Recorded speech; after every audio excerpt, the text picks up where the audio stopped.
Hey guys, my name is Arnab, this is Technovision, and today I am going to take a deeper look into the LiEco Li2. So while I am waiting for let's get started.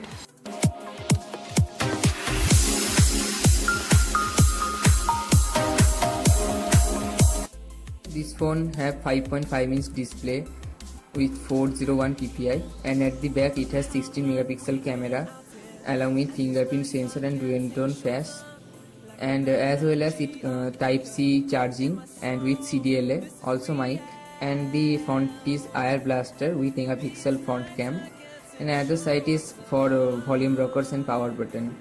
And this phone supports dual 4G nano SIM with VoLTE, and new color looks more than pink, just like a rose gold. So coming to the hardware, it has Qualcomm Snapdragon 650 with 510 GPU of Adreno and 32GB internal along with the metal unibody design. It's pretty much lighter than its predecessor, about 150 gram weight, and it have all kind of sensors with gyro, and this time no overheating. So that's a good thing. And when talking about the benchmarks, on Antutu it scores 80,000. That's pretty good score. And talking about Geek benchmark, 4739 multi-core and 1513 for single core. So the 5.5-inch display is pretty gorgeous. It's also very much contrast and viewing angles are fine, and 4K video is no problem at all on this device. So that's pretty good thing. And let's talk about the fingerprint sensor, which is rapidly first. It can unlock your phone in a little bit of time, 1.5 seconds, I mean 0.15 second at all. And the next thing is the camera. It has 16 megapixel plus 8 megapixel sensor on your device.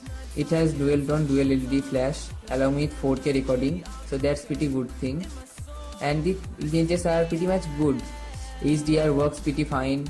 The sharpness of the image is pretty good as well, so no complaint about that. But it could be better because a 16 megapixel isn't enough for this phone.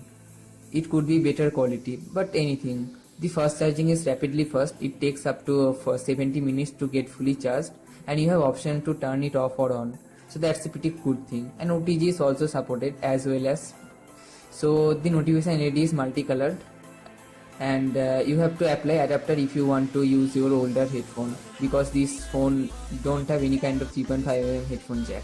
So next up, the software. It comes with Android M on the EUI 5.8.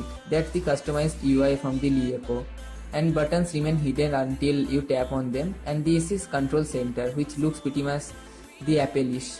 So that's not a bad thing. I am using Google Now Launcher this time, which gives me a pretty good user interface, and this is live content which they are selling, so that's pretty good to have, but I don't use this much.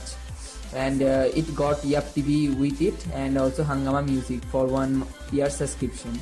So this is notification toggle, which looks pretty much same to the Apple, and settings menu is also not pretty much different from the Apple one. It's pretty much the same thing about, so that's not a bad thing. It has various options on that, and this time fingerprint app lock is built into this phone, so that's a pretty good thing. And that's for everything, guys. Hope you guys like it. If you like, don't forget to like and subscribe to my channel, and stay tuned for next one.